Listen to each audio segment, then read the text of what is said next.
মহারাজ, তুমি যা বলবে, তুমি যেমনটি বলবে, আমি সর্বদাই তোমার কথা মেনে চলবো, কিন্তু তুমি আমাকে হত্যা করো না। আমা ক্ষত্রিয়ের ধর্ম, যদি কেউ সারেন্ডার করে তাহলে তাকে আর হত্যা করা যায় না। তাই বলে উঠলেন ওই পরীক্ষিত মহারাজ, তোকে আমি 5টা স্থান নির্বাচন করে দিলাম, ওই 5ম স্থানে হবে তোর বাস। এছাড়া কিন্তু তুই সব জায়গায় বিরাজ করতে পারবি না। সেই 5টা স্থান কি বলে দিল? মিথ্যা, মদ, হিংসা, মৌর্য আর বৈর। বৈর মানে হলো শত্রুতা। কেউ কাউকে দেখে যখন শত্রুতা করে সেখানে কলি বিরাজ করে, বুঝতে পেরেছেন? কিন্তু আজকাল দেখবেন এই হরিবাসরে কলি উপস্থিত হতে না পারলেও এর পাশাপাশি সব ঘোরাফেরা করে। এই হরিবাসরের দ্বারে দ্বারেও ঘোরাফেরা করে, কিন্তু পুরোপুরি হরিবাসরে আর প্রবেশ করতে পারে না মা। তাই বলছেন এই কলিযুগে কার জন্য ভাবছো তুমি? কার জন্য কাঁদছো তুমি? কার জন্য তুমি শুধু আমার আমার করে ইনকাম করছো? কার জন্য তুমি সঞ্চয় করছো? পুত্র আমার, বাড়ি আমার, গাড়ি আমার, সবকিছু তো আমার আমার করি আমরা। যখন আমার আমার করি, একজন তখন মৃদু মৃদু হাসে মা। সেটাকে, সেটা হলো ওই শ্মশান ঘাট। যখন আমার আমার করি তখন ওই একজনই বলে, ওরে যতই তোরা আমার আমার কর না কেন, আমি তো জানি যে তোরা সবাই একদিন হয়ে যাবি আমার। আমা ভগবান যদি বাঁশিতে একবার নাম ধরে ডাক দেয় না মা, বললে হবে যে আমার কিছু কাজ আছে, আমি কিছু কাজ সেরে যাব, কোনো কথা চলবে না মা। ভগবান একটিবার যদি বাঁশিতে নাম ধরে ডাক দেয়, সঙ্গে সঙ্গে, এমনকি যদি এই হরিবাসরে ডাক দেয় তো এখান থেকেই তুলে নেবে। তাই মহাজন কি বললেন? পরমে পরম জানিয়া,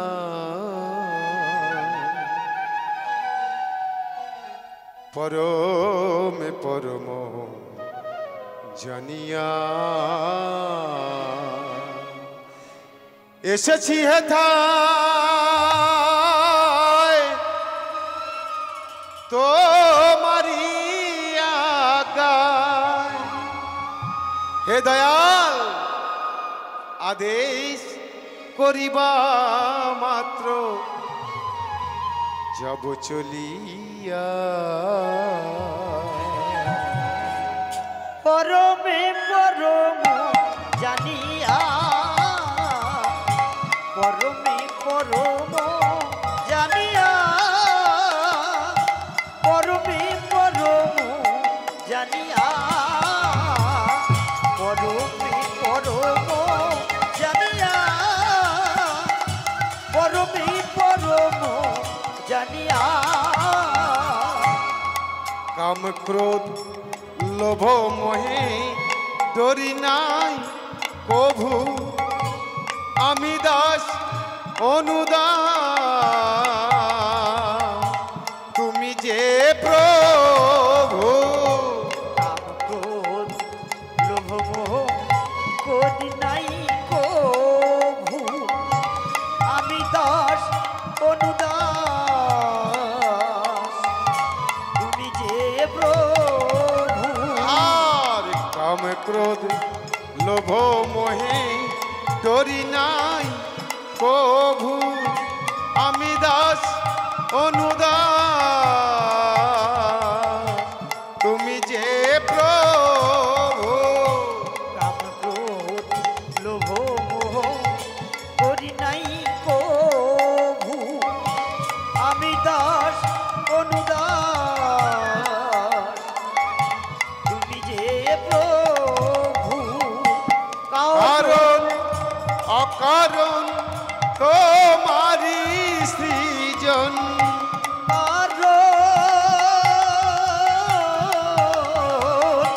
কারণ অকারণ তোমার সৃজন। দুরন্ত চালাক তুমি আছো মিশিয়া। পরমে পরম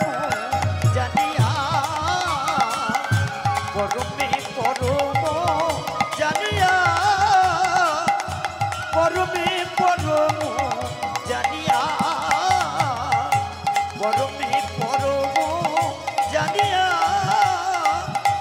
পরমে পরম জানিয়া। শ্রদ্ধেয় ভক্তমণ্ডলী, আমার মায়েরা, ওমা, আপনাদের একটা প্রশ্ন করব, আপনারা সত্য কথা বলবেন। আপনারা সবাই তো ভগবানকে পূজা দেন, আমরা সবাই দিই পূজা, আমাদের মনের বাসনা ভগবানকে জানাই, তাই না? আমরা কি বলি? ঠাকুর তুমি আমার সংসারের মঙ্গল করো, আমার স্বামীর মঙ্গল করো, সন্তানের মঙ্গল করো, বলি তো? আচ্ছা বলুন তো, আমরা কেউ কখনো ভগবানকে বলি? হ্যাঁ, আমি জিজ্ঞাসাটা এখনো করিনি। আমরা কেউ ভগবানকে বলি যে ঠাকুর তুমি আমাকে অসুস্থ করে দাও? প্রশ্ন এটাই। আমরা কেউ কখনো ভগবানকে বলি না যে ঠাকুর তুমি আমাকে অসুস্থ করে দাও? আমরা কেউ বলি না যে ঠাকুর তুমি আমার সংসারে অশান্তি এনে দাও, আমার সংসারে দুঃখ এনে দাও, বলি? তথাপিও লক্ষ্য রাখুন, বলার কারণ হলো এটাই, চলে যান হসপিটালে, বেড পাবেন না। চলে যান নার্সিংহোমে, লাইন পড়ে আছে। চলে যান শ্মশান ঘাট, হাঁক যাচ্ছে না। প্রতিনিয়ত মানুষের মৃত্যু হচ্ছে। কেন? কেন? এর কারণটা হলো এটাই, এর কোনোটাই মানুষের ইচ্ছায় চলে না বলে। এর কোনোটাই মানুষের ইচ্ছায় চলে না। আজকের বিজ্ঞানের দিনে, আজকের কম্পিউটারের যুগে এরোপ্লেন, হেলিকপ্টার, মানুষ চাঁদে চলে যাচ্ছে, কত কি না তৈরি করতে পারছে। কিন্তু আজকের দিনে এমন কোনো বিজ্ঞানী আছে যে এমন একটা মেডিসিন বের করবে, সেইটা খাওয়ার পরে তার আর মৃত্যু হবে না, সে অমর হয়ে যাবে? আছে? সত্য যুগের মানুষের পরমায়ু ছিল কত মা? 1,00,000 বৎসর। 1,00,000 বৎসর। ত্রেতা যুগের মানুষের পরমায়ু ছিল 10,000 বৎসর। দাপরের মানুষের পরমায়ু ছিল 1,000 বৎসর। আর আমরা যে হতভাগ্য কলির জীব, কেন বললাম আমাদের পরমায়ু কত?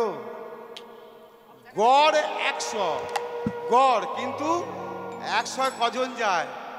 50, 60, 70। এখন স্ট্রোক, ব্লাড প্রেশার, তাই না, সুগার, ক্যান্সার, নানান রকম রোগের মাধ্যমে, ওই বললাম, যখনই একবার ডাক দেবে বাঁশিতে, ব্যাস সঙ্গে সঙ্গে। তাহলে কার জন্য ভাবছো তুমি? কার জন্য কাঁদছো তুমি আজকের এই সংসারে মা?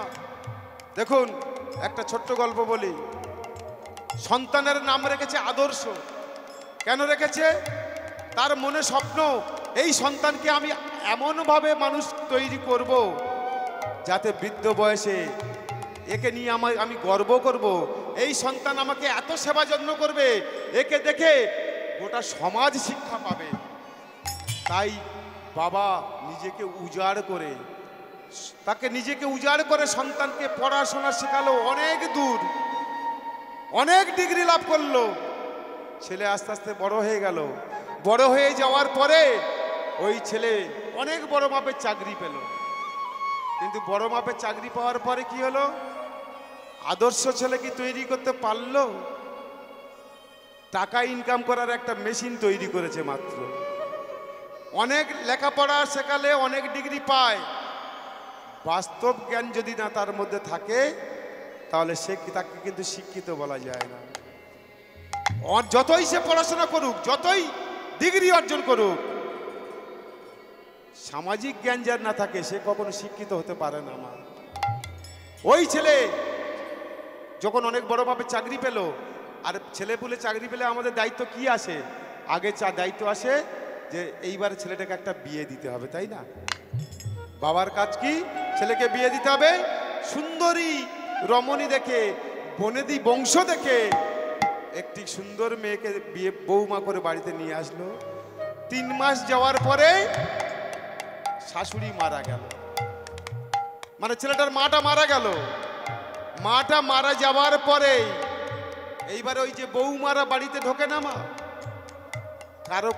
কারো নাম সুমতি, দুটো নাম, কারো নাম সুমতি আর কারো নাম কুমতি।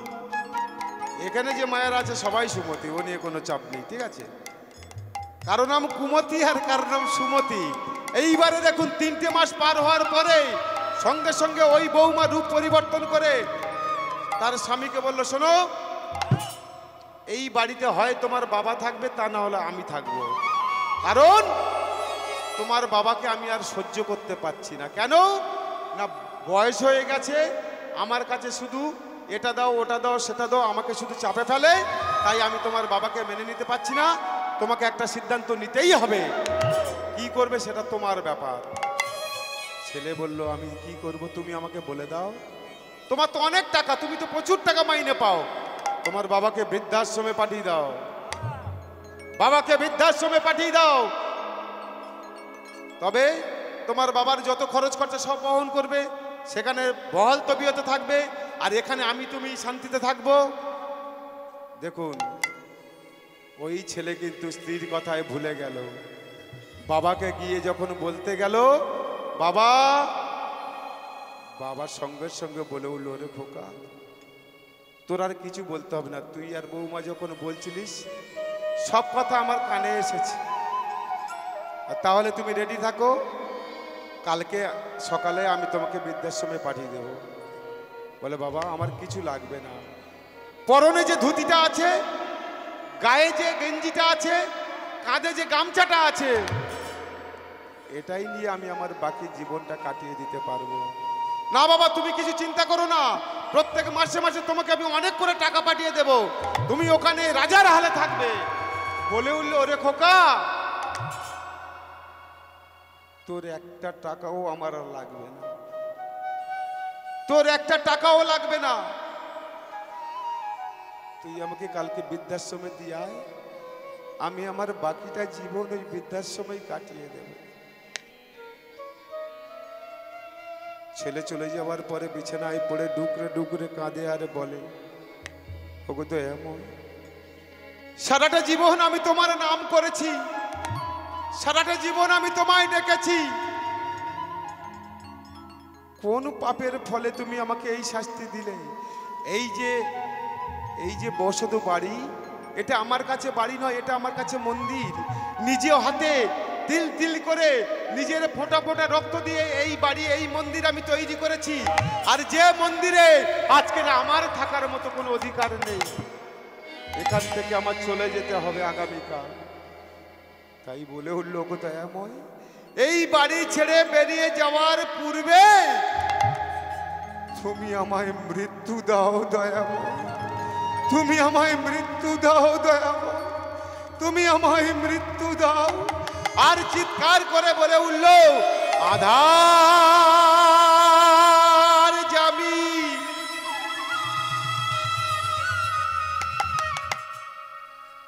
একা আমি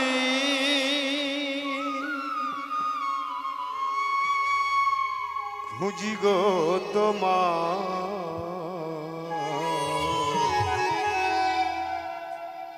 হাতে ধরে পার করে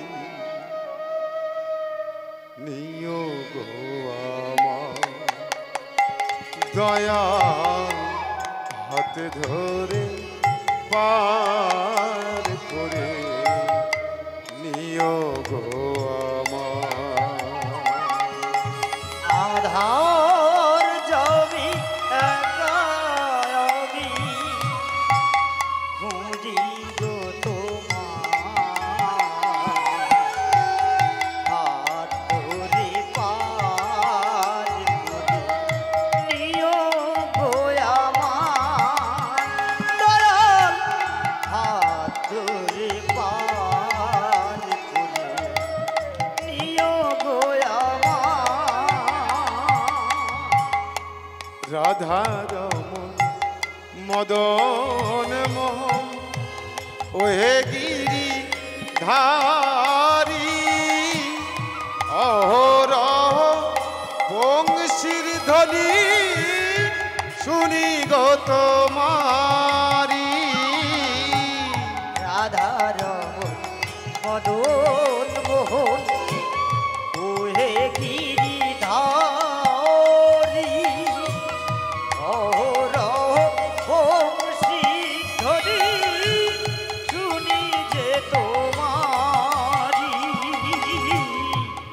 গিরিধর মদন মোহন ওহে গিরিধারী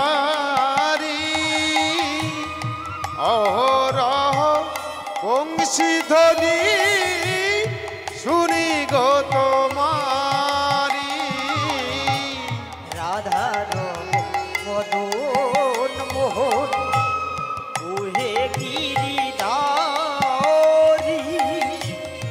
অহরহ বংশীধ্বনি শুনি যে তোমারি। অভাজনে তুমি বিনে অভাজনে তুমি বিনে অভাজনে তুমি বিনে অভাজনে তুমি বিনে তরবে কে হা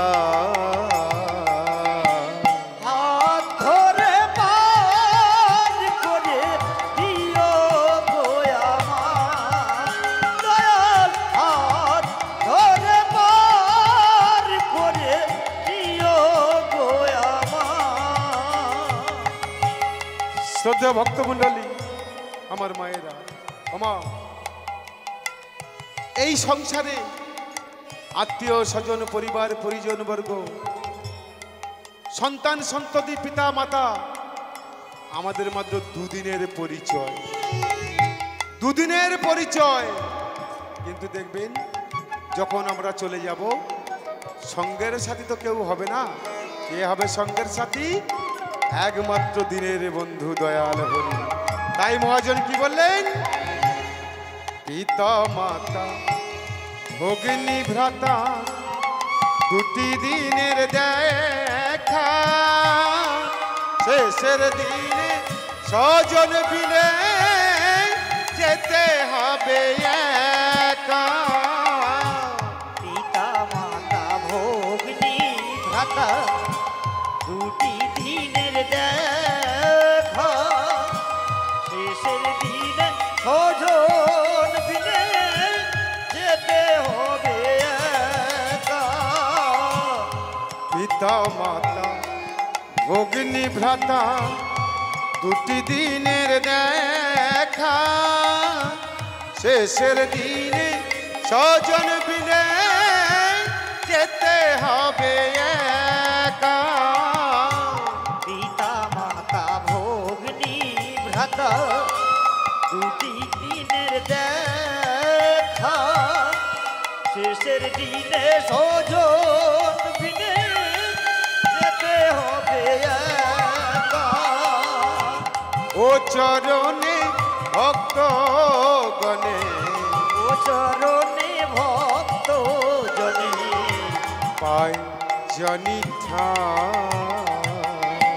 হাত ধরে পার করে দিও গো আমার দয়াল। হাত ধরে পার করে দিও গো আমার দয়া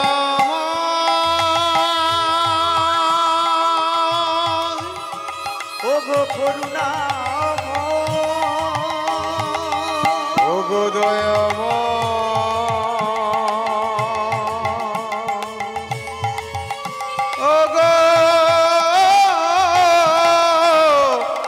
ও গো করুণা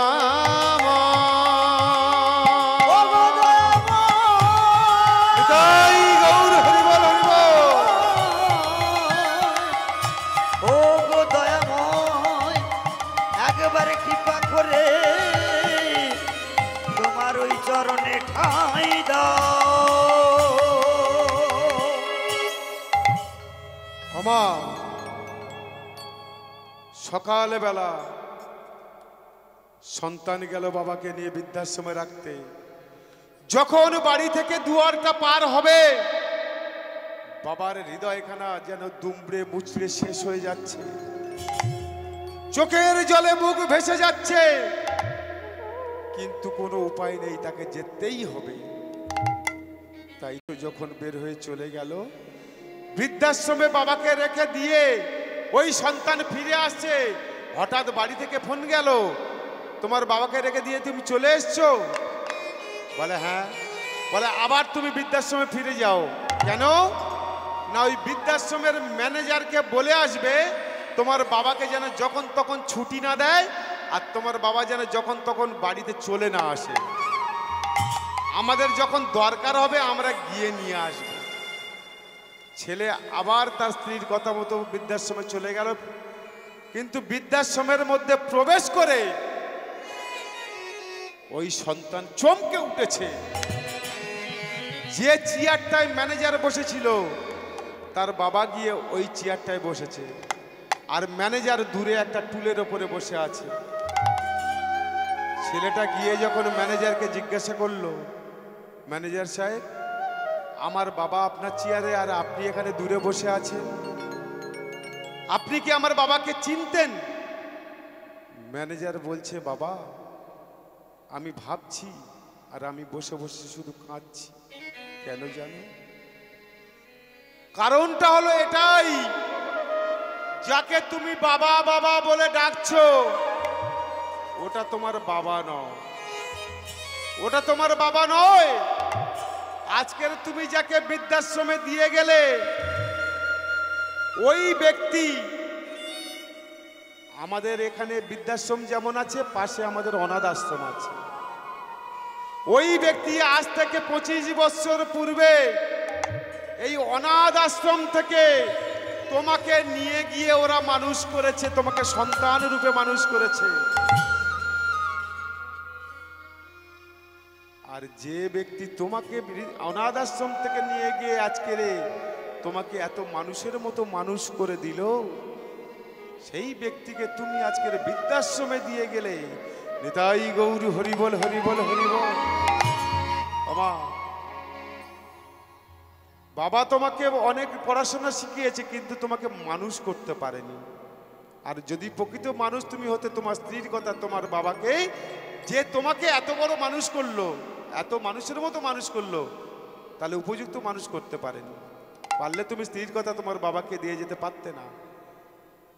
যখনই বলেছে সঙ্গে সঙ্গে ছুটতে গিয়ে বাবার চরণে আছাড় খেয়ে পড়েছে, বাবা তুমি এই মুহূর্তে বাড়ি ফিরে চলো। বাবা আমি অনেক বড় অপরাধ করেছি, আমি আমি আমি ভুল করেছি, তুমি আমাকে ক্ষমা করে দাও বাবা। বাবা কোনো কথা না বলে দৌড়ে ঘরের মধ্যে গিয়ে দরজাটা বন্ধ করে দিল। আর ছেলেটি চিৎকার করে ডাকছে, বাবা গো তুমি দরজাটা খোলো, বাবা তুমি দরজাটা খোলো, আমি তোমাকে না নিয়ে বাড়ি ফিরবো না। যখন দরজাটা খুলে দিল, সন্তান যখন গিয়ে বাবাকে ধরেছে, হঠাৎ বাবার বুকে যন্ত্রণা শুরু হতে লাগলো। আর বুকের যন্ত্রণা হতে হতে বাবা হৃদযন্ত্রটা স্তব্ধ হয়ে গিয়ে হার্ট অ্যাটাক করে সঙ্গে সঙ্গে মারা গেল। আমার প্রচুর কান্নাকাটি করলো, কিন্তু কেঁদে কি করবে? সর্বদাই এই কারণে বলা হয়, মাগো যদি কিছু বলতে হয় ভাবিয়া করিও কাজ, করিয়া ভাবিও না।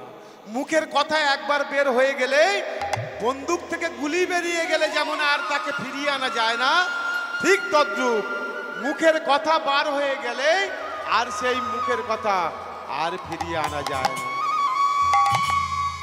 আমার বাবাকে সে বাড়িয়ে ফিরিয়ে নিয়ে গেল, কিন্তু বাবার জীবন্ত দেহটাকে আর নিয়ে যেতে পারলো না। বাবার মৃত দেহটাকে বাড়িয়ে নিয়ে গেল।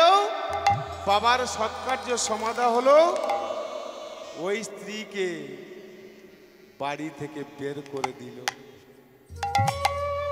কখন তার হুঁশ হলো, কখন তার টনক হলো? যখন সবকিছু শেষ হয়ে গেল। তাহলে মাগো আজকের দিনে কার জন্য তুমি ভাববে, কার জন্য করবে? যতক্ষণ তোমার আছে, যতক্ষণ তুমি দিতে পারবে, ততক্ষণ তোমাকে সবাই ভালোবাসবে। আর যখন তোমার দেওয়ার আর কিছু থাকবে না, তখন দেখবেন নিজের সন্তান, নিজের কন্যা, নিজের স্ত্রী, কেউ আর তোমাকে সেই ভালোবাসবে না। সদ্য ভক্তমণ্ডলী মায়েরা, এই জন্য ভগবান বলছেন, ওরে কলির জীব, সমস্ত প্রাণী জগতের একটাই পরিচয়, আমরা হলাম কৃষ্ণ চরণের দাস। সুখে দুঃখে যিনি সর্বদাই আমাদের পাশে আছেন, যিনি আমাদের কখনোই আমাদের ছেড়ে যান না, তিনিই তো একমাত্র দয়াল হরি ভগবান। তাই দেখুন আজকের যে লীলাটি আমরা আস্বাদন করব, এক ছোট্ট ভক্ত 5 বৎসর বয়স, তার 5 বৎসরের একটা ছোট্ট ছেলে তার হাতে ভগবান সেবা গ্রহণ করলেন। তাহলে কি ছিল তার ভজন সাধন? তাহলে এই ছোট্ট ছেলেটির জন্ম বৃত্তান্ত কি? আমরা অল্প সময় তো, প্রায় ভোর হতে চলেছে, অল্প সময়ের মধ্যে আমরা একটু জেনে নেব, ঠিক আছে? আজ লীলা করে শ্রী গোবিন্দ,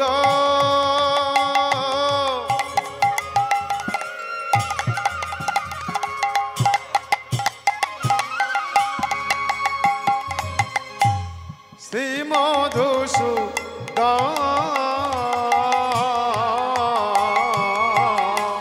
লীলা করে শ্রী গোবিন্দ,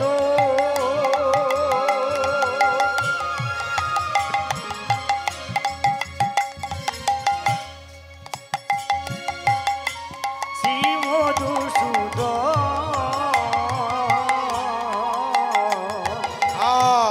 ভক্ত বাঞ্ছা পূর্ণকারী তুমি ভগবান, ভক্ত বাঞ্ছা পূর্ণ কাজী তুমি নারায়ণ।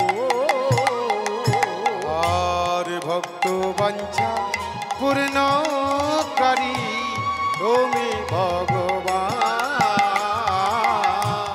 ভক্ত বাঞ্ছা পূর্ণ কাজী তুমি নারায়ণ।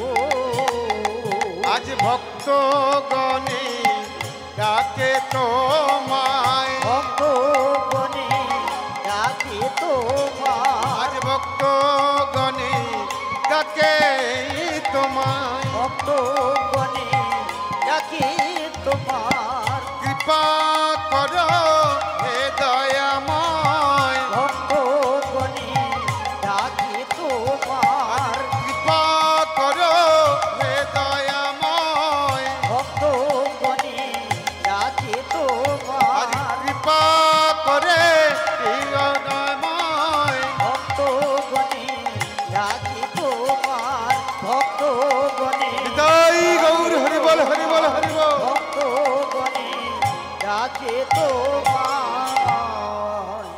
আমার সব সময় আমাদের মনে রাখতে হবে, আজ যে রাজা কাল সে ফকির, আজ যে নিজেকে মহাবীর মনে করছে কাল সে একেবারে দুর্ভাগা দুর্বল হয়ে পড়বে। আমার এই কারণে বলে, দিয়ে ধন বোঝে মন হরে নিতে কতক্ষণ,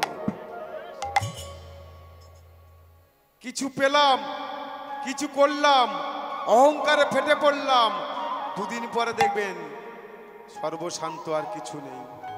তাই আমাদের একটাই কাজ, কি? হরিনাম করা, করে তালি দিয়ে হরিনাম করতে হবে, গোবিন্দকে স্মরণ করো। আর যেমনটাই জোটে দেখবেন, ছোট্ট একটা কথা বলি, আমাদের জীবনে সর্বদাই অভাব অভিযোগ কেন, আমাদের জীবনে এত কষ্ট কেন, এত দুঃখ কেন? তার একটাই মূল কারণ, সেটা হলো লোভ। এই লোভের কারণে আমাদের জীবনে এত কষ্ট দুঃখ, কেননা আমাদের আরো চাই, আমাদের আরো চাই। শাস্ত্র বলছে, শ্রীমদ্ ভাগবত বলছে, ভগবান জীব সৃষ্টি করেছেন তার আহারের জন্য, তার খাবারের ব্যবস্থা ভগবান করে পাঠিয়েছেন। প্রকৃতিগতভাবে যত খাবার আছে যদি আমরা খেয়ে বাঁচতে পারি, সুস্থভাবে বাঁচবো, সঠিকভাবে বাঁচবো, দীর্ঘায়ু হবে। কিন্তু আমরা কি করি? নিজেদের রসাস্বাদন করার জন্য পচা মাছ মাংস এগুলো খাই, আর বয়সটা পরমায়ুটা 100 থেকে কমিয়ে 50-এ নিজেরাই নিয়ে আসি, তাই না? এটা কিন্তু আমাদের নিজেদেরই ব্যাপার। দেখবেন যারা সাধু সন্ন্যাসী বৈষ্ণব 80, 90, 100 বছর বয়স হয়ে যাচ্ছে, তাদের কত সুন্দর শরীর, অথচ তাদের মুখে দেখবেন সর্বদাই হাসি। কেন? তারা সবসময়ের জন্যে কি আরো চাই করে না, যেখানে যেটুকু পায় সেটাই খায়, যেখানে রাত হয় সেখানেই ঘুমায়। তাদের জীবনে শুধু চাওয়া পাওয়ার মধ্যে কিছু নেই। আর আমরা যত চাওয়া পাওয়ার মধ্যেই আছি তত আমাদের জীবনে দুঃখ কষ্টে ভরা। তাই দেখুন, আমাদের যেতে হবে। ঘটনাটা কোথায় না, রাজ্যটার নাম হলো মহারাষ্ট্র। মহারাষ্ট্রের পান্ডাপুর জেলা, ওখানে একটা চন্দ্রভাগা একটা নদী আছে। ওই নদীর তীরে বসবাস করতেন যার নাম হলো বামদেব ঠাকুর। এই বামদেব ঠাকুর দেখুন, নিয়ম করে সবাইকে নিয়ে করে তালি দিয়ে সর্বদাই হরিনাম করতেন, সর্বদাই হরিনাম করতেন। তাহলে আমরাও সবাই ওই বামদেব ঠাকুরের সঙ্গে একটু হরিনাম করব। একবার কি, আমার জন্য নয়, ভগবানের জন্য কি একবার দুটো বাহু একটু উত্তোলন করা যাবে? করা যাবে একবার? একবার কৃষ্ণ বলে বাহু তুলে এই সোনা ভাই হরি বলে।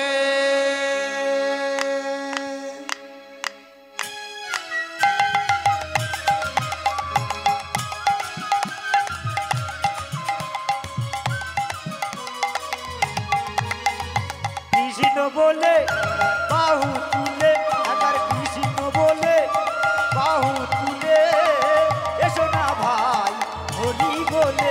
একবার কৃষ্ণ বলে বাহু তুলে এসো না ভাই হরি বলে।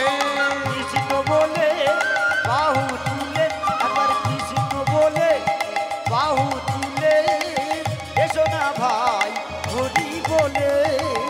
এ নামে নেই কোনো চিন্তা, এ নামে নেই কোনো ভাবনা, ও এ নামে নাই কোনো চিন্তা, এ নামে নাই কোনো ভাবনা, ও এ নামে নেই কোনো চিন্তা, এ নামে নেই কোনো ভাবনা। ও এ নামে নাই কোনো চিন্তা, এ নামে নাই কোনো ভাবনা। তাই বদন ভরে এই নামে গাও, বদন ভরে এই নাম গাও, তাই বদন ভরে এই নামে গাও। বদন ভরে এই নাম গাও। বলো না কৃষ্ণ কৃষ্ণ না, একবার কৃষ্ণ বলে বাহু তুলে, একবার কৃষ্ণ বলে বাহু তুলে এসো না ভাই হরি বলে। একবার কৃষ্ণ বলে বাহু তুলে এসো না ভাই হরি বলে। এ নামে নেই কোনো ক্লান্তি, এ নামে আছে শুধু শান্তি। ও এ নামে নাই কোনো ক্লান্তি, এ নামে আছে শুধু শান্তি। ও এ নামে নেই কোনো ক্লান্তি, এ নামে আছে শুধু শান্তি। ও এ নামে নাই কোনো ক্লান্তি, এ নামে আছে শুধু শান্তি।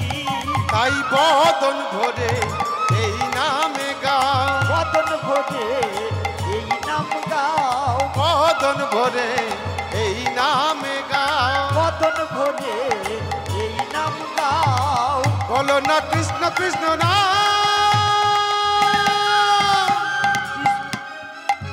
কৃষ্ণ বলে বাহু তুলে, একবার কৃষ্ণ বলে বাহু তুলে এসো না ভাই হরি বলে। একবার কৃষ্ণ বলে বাহু তুলে এসো না ভাই হরি বলে। হরে কৃষ্ণ কৃষ্ণ কৃষ্ণ হরি হরি। সবাই হরে রাম রাম রাম হরে হরে। জোরে হরে কৃষ্ণ হরে। হরে কৃষ্ণ কৃষ্ণ কৃষ্ণ হরি হরি। হরে রাম রাম রাম হরি হরি। জয় গৌর হরি বল হরি বল। কৃষ্ণ কৃষ্ণ হরি হরি। হরে রাম রাম রাম হরে হরে। শ্রদ্ধেয় ভক্তমণ্ডলী, আমার মায়েরা, সবাইকে নিয়ে করে তালি দিয়ে এই বামদেব ঠাকুর এমনই করে হরিনাম করছে। হঠাৎ তার মধ্যে দেখুন এই এত আনন্দের মধ্যে হঠাৎ দুঃখের বন্যা বয়ে এলো। কেন? রাতের অন্ধকারে হঠাৎ একটা আর্তনাদ তার কর্ণে চলে এলো। আমা রাতের অন্ধকারে একটা আর্তনাদ তার কর্ণে চলে এলো। রাতের অন্ধকারে কেউ যেন চিৎকার করে বলছে, কেউ কি নেই? কেউ কি নেই? আমি এখন কোথায় যাব? আমি এখন কি করব? তুমি আমায় পথ বলে দাও ঠাকুর, তুমি আমায় পথ বলে দাও। বামদেব ঠাকুর যখন শুনতে পেল কথাগুলো, চিৎকার করে বলে উঠল, এই মেয়ে! চিৎকার করে বলে উঠল, এই মেয়ে, তুই আমার চোখের সামনে আয়। মেয়েটি যখন সম্মুখে এসে দাঁড়ালো, মেয়েটাকে দেখে বামদেব ঠাকুর কান্নায় ভেঙে পড়ল। ওগো দয়াময়, আমি কি অপরাধ করেছি? তুমি আমাকে কেন এত বড় শাস্তি দিলে? বলো ঠাকুর, কোন অপরাধের সাজা? এ তুমি আমাকে কেমন দৃশ্য দেখালে? আমার শ্রদ্ধেয় ভক্তমণ্ডলী, আমার মায়েরা, এই মেয়েটিকে আর তাকে দেখে বামদেব ঠাকুর বা এত কান্নায় ভেঙে পড়ল কেন? এই মেয়েটি হলো ওই বামদেব ঠাকুরের একমাত্র মেয়ে, যার নাম হলো মুক্তাবাই। 3 মাস আগে মেয়েটিকে বিবাহ দিয়েছিল, বহু ঘটা করে বনেদি বংশে বিয়ে দিয়েছিল ভালো ছেলে দেখে।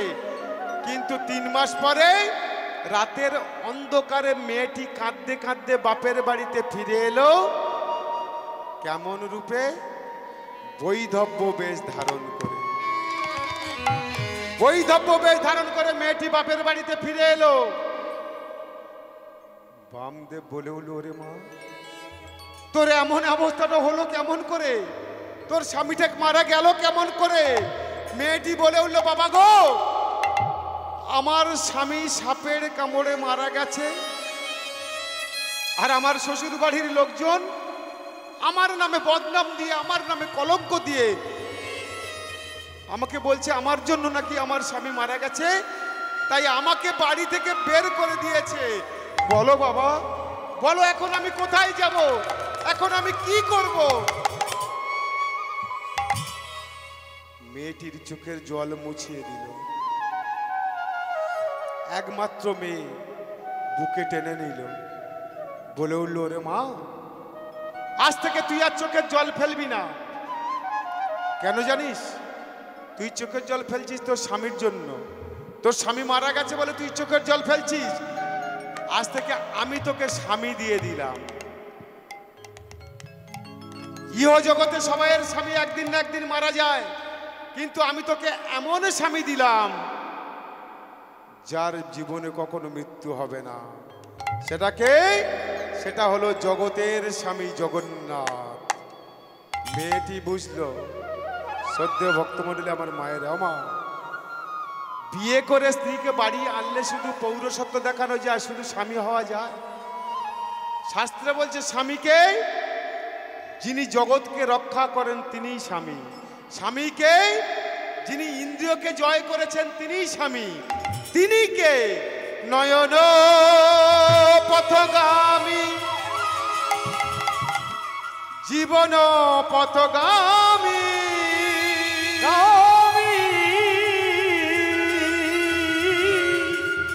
ভবতু মে জগন্নাথ স্বামী। ভবতু মে জয় গৌর হরিবল হরিবল। ভবতু মে জগন্নাথ স্বামী। মেয়েটি বুঝলো তত্ত্বজ্ঞান, বাবার মন্দিরে আশ্রয় করে নিল। মেয়েটি চিন্তা করে নিল, জীবনে কখনো এই ইহ জগতে স্বামীর জন্য আর আমি চোখের জল ফেলবো না। চোখের জল যদি ফেলতে হয় এই বাবার মন্দিরে গোপীনাথের চরণ ধৌত করে দেব চোখের জল দিয়ে, আর বাকিটা জীবন গোপীনাথের চরণ সেবা করে আমি কাটিয়ে দেব।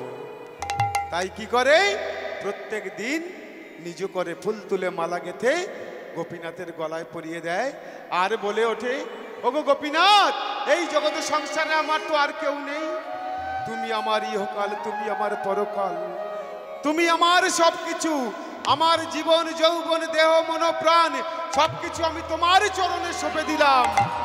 আর চিৎকার করে বলে ওঠে, ওগো দেবতা,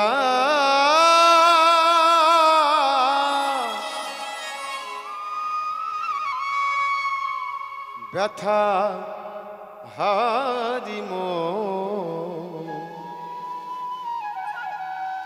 থাকিও না আর ভুলিয়া, আশার বাণী কয় আপন হাতে দা, দেউলি দুয়ারে খুলিয়া, আষাঢ় বাণী আপন হাতে দাও, দেউলি দুয়ার খুলিয়া, থাকিও না ভুলিয়া, থাকিও না ভুলিয়া। ওগো দেবতা, ব্যথা হারিম থাকিও না ভুলিয়া, থাকিও না ভুলিয়া। ওগো দয়াময়, সারা বিশ্ব সংসারে সবাই তো তোমার জন্য নয়নবাড়ি বর্ষণ করে, কিন্তু সবাইয়ের চোখের জল ধারণ করার ক্ষমতা একমাত্র তোমারই তো আছে, বলো দয়াময়। তাই বললেন কি, কাঁদিছে বিশ্ব তোমারই কারণ, তুমি বিনে কে করে নিবারণ। কাঁদিছে বিশ্ব তোমারই কারণ, তুমি বিনে কে করে নিবারণ। কাঁদিছে বিশ্ব তোমারই কারণ, তুমি বিনে কে করে নিবারণ। কাঁদিছে বিশ্ব তোমারই কারণ, তুমি বিনে কে করে নিবারণ। অরুণ বরুণ কিরণ সম শিকরে দাও ভুলাইয়া, করুণ কিরণ সম শিকরে দাও ভুলাইয়া, থাকিও না ভুলিয়া, থাকিও না ভুলিয়া, থাকিও না ভুলিয়া। নিতাই গৌর হরিবল হরিবল হরিবল। ভুলিয়া আমার মেয়েটির সেবায়, মেয়েটির ডাকে সন্তুষ্ট হয়ে স্বয়ং গোপীনাথ এসে দাঁড়ালো তার সম্মুখে, বলে উঠল, এই মেয়ে, তোর সেবা পূজায় তোর তোর ডাকে আমি সন্তুষ্ট হয়েছি, আমি তোকে বর দিতে চাই, বল তুই কি বর চাস। আমা, যদি ভগবান আমাদেরকে কিছু বর দিতে চায়, আমরা কি বর চাইব? টাকা, সোনা দানা, এগুলো চাইবো তো? চাইবো না? অ্যাকচুয়ালি এগুলোই চাইবো, কিন্তু ওই মেয়েটা এগুলো চাইলো না। মেয়েটা কি বলে উঠলো, ওকে দয়াময়, বর যদি দিতে হয় তুমি আমাকে সেই বর দাও। নারী জীবনের শ্রেষ্ঠ চাওয়া, নারী জীবনের শ্রেষ্ঠ পাওয়া, সেটা হলো কি, ডাকে না তো কেউ মামা বলে,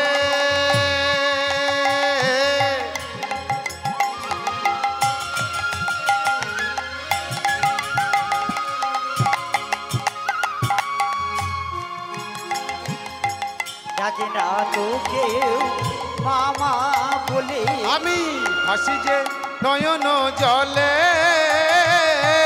ডাকে না তো কেউ মামা বলে, হাসি যে নয়ন জলে, বৃথায়ে জীবন কাটাবো কেমনে, সন্তান যদি না মেলে, বৃথায় জীবন কাটাবো কেমনে, সন্তান যদি না মেলে, বৃথায়ে জীবন কাটাবো কেমনে, সন্তান যদি না মেলে, বৃথায় জীবন কাটাবো কেমনে, সন্তান যদি না মেলে, আমি নয়ন জলে ভাসি সদাই, নয়ন জলে হাসি সদাই, আমি নয়ন জলে ভাসি সদাই, নয়ন জলে হাসি সদাই, তুমি কৃপা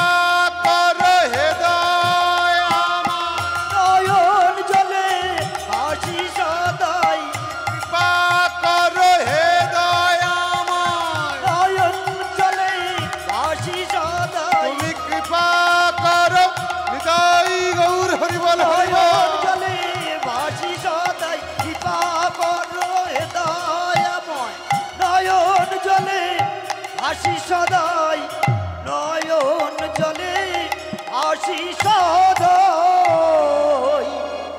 আমা মেয়েটি তাহলে কি বর চাইলো, বলে উঠল, ওগো দয়াময়, বর যদি দিতে হয়, নারী জীবনের শ্রেষ্ঠ চাওয়া, শ্রেষ্ঠ পাওয়া, আমি একটা সুসন্তানের জননী হতে চাই। গোপীনাথ বলে উঠল, এই মেয়ে, তুই কি বলছিস, তুই জানিস? বলে, প্রভু গো, আমি সবই জানি, আমি সবই বুঝি। বর যদি দিতে হয়, তুমি আমাকে একটা সুসন্তানের জননী করে দাও। যেমন চাওয়া তেমন পাওয়া। গোপীনাথ বলে উঠলেন, তথাস্তু। ভগবানের বরে কি হলো, 10 মাসে 10 দিন পূর্ণ যে হইলা, আর 10 মাসে 10 দিন পূর্ণ যে হইলা, দিনে দিনে বড়ে গর্ব শশী কলার ন্যায়, আর দিনে দিনে বাড়ি গর্ব শশী কলার ন্যায়, দিনে দিনে বাড়ে গর্ব শশী কলার ন্যায়। আর দিনে দিনে বাড়ি গর্ব শশী কলার ন্যায়। আমা দেখুন, যখন দিনে দিনে মা হতে চলেছে, এই যে কথাটা তো গ্রামের মানুষ তো দেখবেন, কানাকানি বলে একটা কথা আছে, কানাকানি।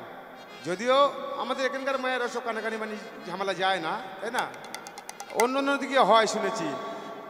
দেখবেন দুপুরে খাওয়া দাওয়ার পরে না 5 জন এক জায়গায় জড়ো হলো, এইবার সারা গ্রামের কোথাকার কি খোঁজ খবর সব বের করে তো, এই দিদি তুই যেন আবার কারো কাছে বলিস না, বলে আমি বলবো না।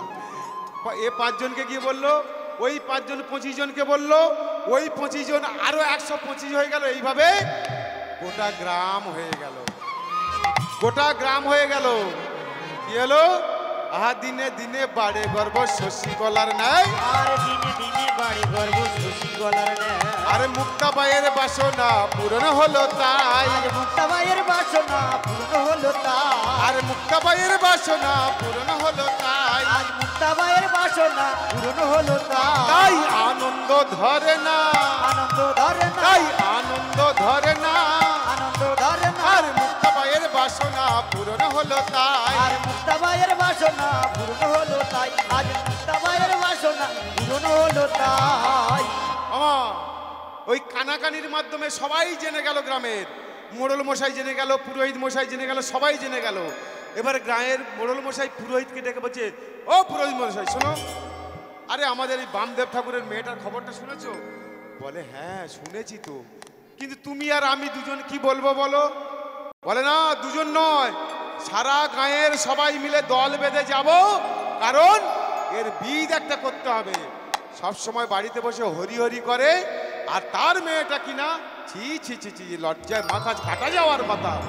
চলো সবাই মিলে চলো, সবাই সবাই দল বেঁধে যাব, দল বেঁধে যাব, দল বেঁধে যাব, দল বেঁধে যাব, আরে উচিত শিক্ষা দেব তারে, দল বেঁধে যাব, আরে উচিত শিক্ষা দেব তারে। দল বেঁধে যাব। সবাই মিলে গিয়ে বামদেবের বাড়িতে উপস্থিত হয়েছে, চিৎকার করে ডাকছে ও বামদেব। বামদেব তখন ঘরের মধ্যে ছিল, হঠাৎ বাইরে বের হয়েছে, দেখছে বাড়িতে প্রচুর লোক, পুরোহিত, ঠাকুর মশাই, মোড়ল মশাই সবাই এসছে, তাই করজোড় করে বিনীতভাবে বলছে, এ কি ঠাকুর মশাই, এ কি মোড়ল মশাই, আপনারা দয়া করে আমার বাড়িতে চরণধুলি দিয়েছেন, দয়া করে আসন গ্রহণ করুন। বলে থামো, তোমার বাড়িতে আমরা বসতে আসিনি, আর তুমি বাবা ওই আর হরি হরি করো না বাবা, ওসব বন্ধ করো তোমার ভণ্ডামি। মেয়েটার খবর টবর রেখেছো? ও আপনারা আমার মেয়ের কথা বলছেন, দেখুন ও স্বামী হারিয়েছে, ও স্বামীটাকে হারিয়েছে, কিন্তু আজকে জগৎ স্বামীর চরণে ও আশ্রয় নিয়েছে। বলে ওই কথাই তো বলতে এসেছি, জগৎ স্বামীর চরণে আশ্রয় নিয়েছে না কোন আসামির ঘাড়ে চেপেছে? বলি আপনারা কি বলছেন? বলে মেয়েটা যে মা হতে চলেছে সে খবর টবর রাখো। চিৎকার করে উঠেছে বামদেব, না আপনারা এমন কথা বলবেন না, কারণ ফুল যখন বিকশিত হয় ওই ফুলের পাপড়িতে যেমন কোনো দাগ থাকে না, ঠিক তদ্রূপ আমার মেয়ের জীবনে কোনো কলঙ্ক নেই, ও নিষ্পাপ, ও নিষ্কলঙ্কিনী, ও ফুলের মতো পবিত্র। বল আচ্ছা তাহলে কি আমরা মিথ্যে কথা বলছি? তাহলে কি আমরা মিথ্যে কথা বলছি? তাহলে বেশ তো, যাও তোমার মেয়েকে জিজ্ঞাসা করো আমরা সত্য কথা বলছি না মিথ্যে কথা বলছি। বামদেব তখন সঙ্গে সঙ্গে ভগবানের নামে স্মরণ করে দৌড়ে চলেছে, ওগো দয়াময়, ওগো কৃপাময়,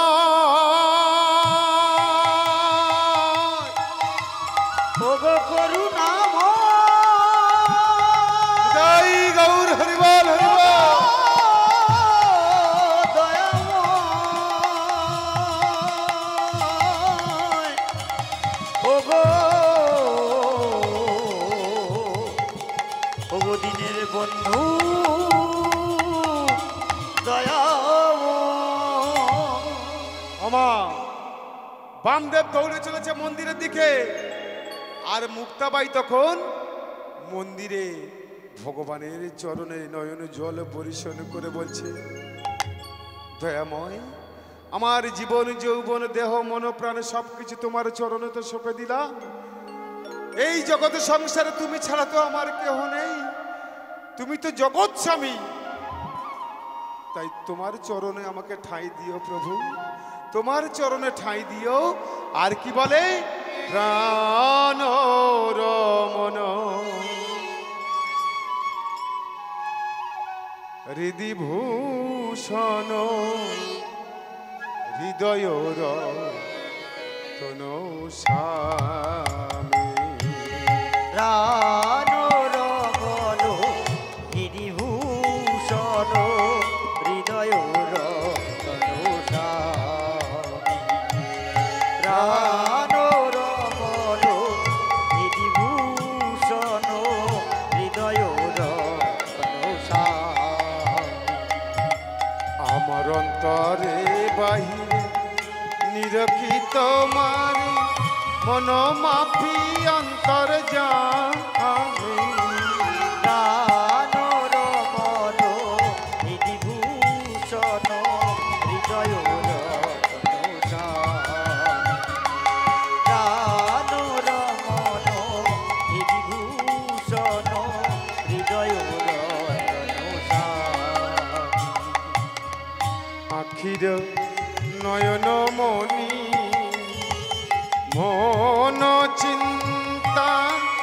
মনি আখির নয়ন মনি মন চিন্তা মনি আখির নয়ন মনি মন চিন্তা মনি মরমের অনুভূতি স্মৃতির সরণি এক টানে এক তারে তুমি আর আমি ও গো অন্তর জামি প্রাণ রমন বিভূষণ হৃদয় রতন স্বামী প্রাণ রমন বিভূষণ হৃদয় রতন স্বামী হৃদয় রতন স্বামী হৃদয় রতন স্বামী মুক্তা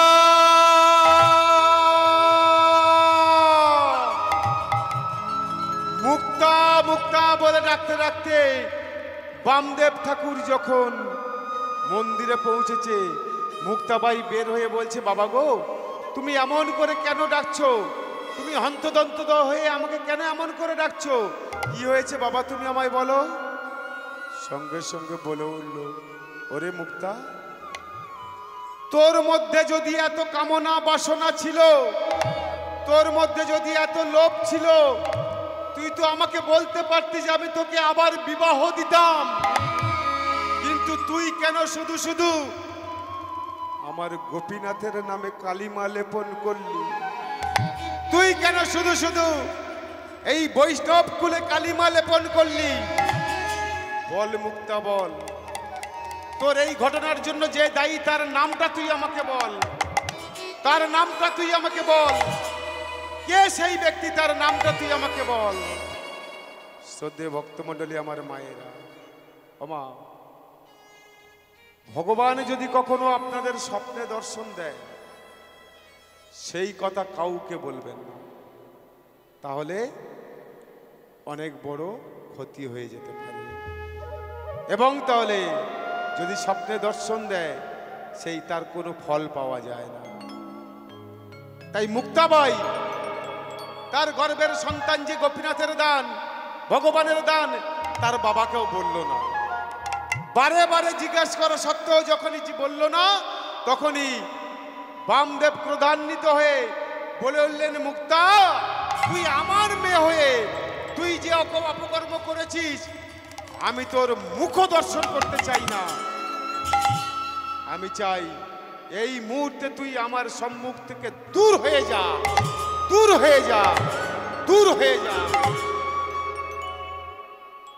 রাতের অন্ধকারে তিরস্কার করে তাড়িয়ে দিয়ে চলে এলো। মেয়েটি চিৎকার করে বলে উঠল, ওগো ওগো গোপীনাথ, আমি কোথায় যাব? এই রাতের অন্ধকারে কোথায় যাব?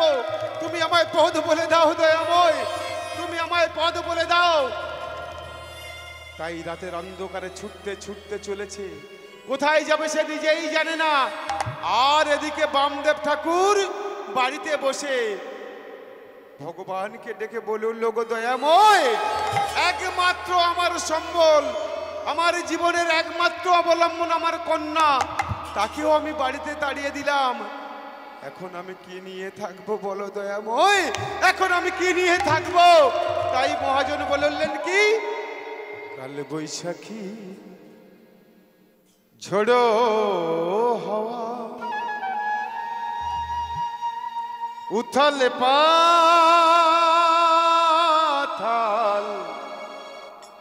নদীর চর, বুঝিনি তো সে ঝড় সে ভাঙবে আমার সুখের ঘর।